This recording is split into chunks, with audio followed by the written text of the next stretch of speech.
Hey Wildcats, Mr. Estes and Mr. Lautenschlager here to go over your homework from last week, the heart rate zone worksheet and the target heart rate zone worksheet. We understand that there was some confusion over that, so I want to help you out with that.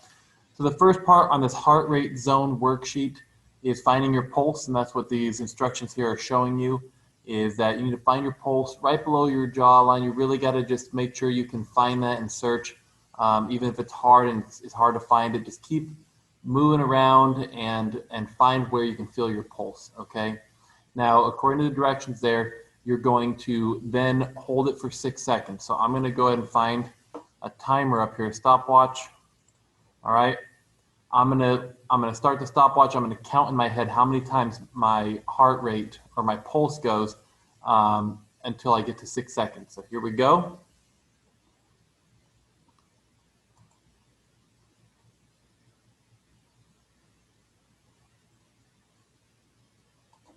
All right, so that was 7. I felt my heart beat 7 times. Okay, so according to your directions down here, it's for 6 seconds. Now on your worksheet it says 10. Count for 10 seconds multiplied by 6. I had that wrong. I apologize. You can change it on there. Just type in the correct one. It should be count for 6 seconds multiplied by 10. So 7 times 10 for me would be 70. Now, for this second part, I'm going to go ahead and click on this link, and that's going to take me to the heart rate zone viewer for middle school. I'm going to click begin. I'm going to choose whatever age. So if you're 13, for example, you select 13. You're going to click on this first one, maximum heart rate calculation. It's going to give you a little YouTube video. It says if you are 13 years old, your maximum heart rate is, and it's going to do 220 minus your age, which is 13, and your maximum heart rate is 207. So if I go back to my worksheet here, that's my maximum heart rate here, 220 minus your age.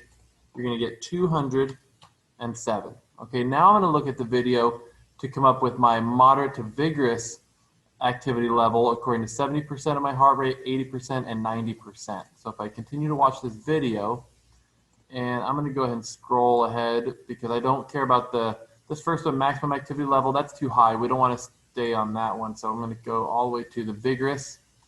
Okay, so 80 to 90% of your heart rate is going to give you 166 beats per minute all the way up to 186 beats per minute. So I'm going to go back to my form.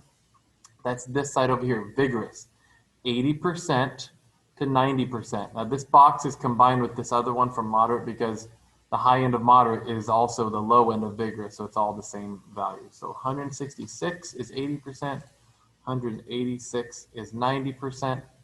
Go back to my video here, and I'm going to go ahead and scroll ahead and get to where it shows moderate. Now the moderate activity level, 70 to 80% of my heart rate, my maximum heart rate, is 145 to 166. So if I go back to here, 70%, it's at 145, all the way up to 80%, which is at 166, so it's the same.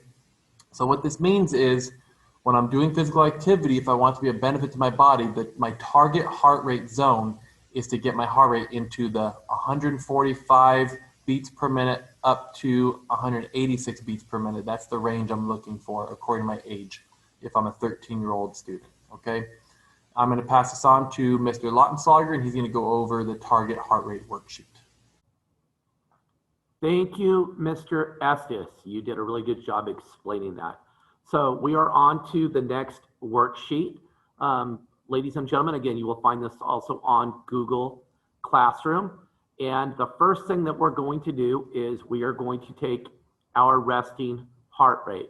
So kind of like Mr. Estes said before, if you did it first thing in the morning or later in the day, it's after you've been sitting for a bit, you want to get what your resting heart rate is.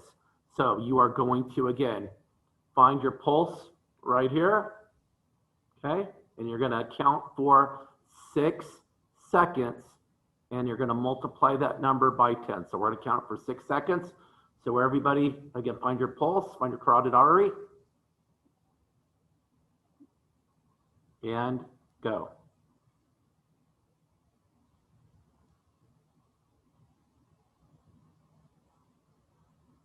Okay, so I counted 7 beats as well, very similar to what Mr. Estes had before. So I'm going to put in 7.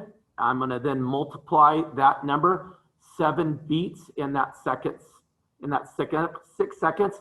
I'm going to multiply it by 10. That's going to give me 70 beats per minute. Again, that was doing nothing. Okay, now I'm really stepping it up. I'm going to go out and I'm going to do some sprinting. Okay, so this is going to wear me out, but I'm going to go out. See you guys in a bit. This is the time you want to go out and you want to go do your sprints. A few moments later. You guys, okay, here we go. Let's check our pulse. Let's finish this up. I'm beat. Okay, ready? Get your hands up on your neck. Find your carotid artery and go.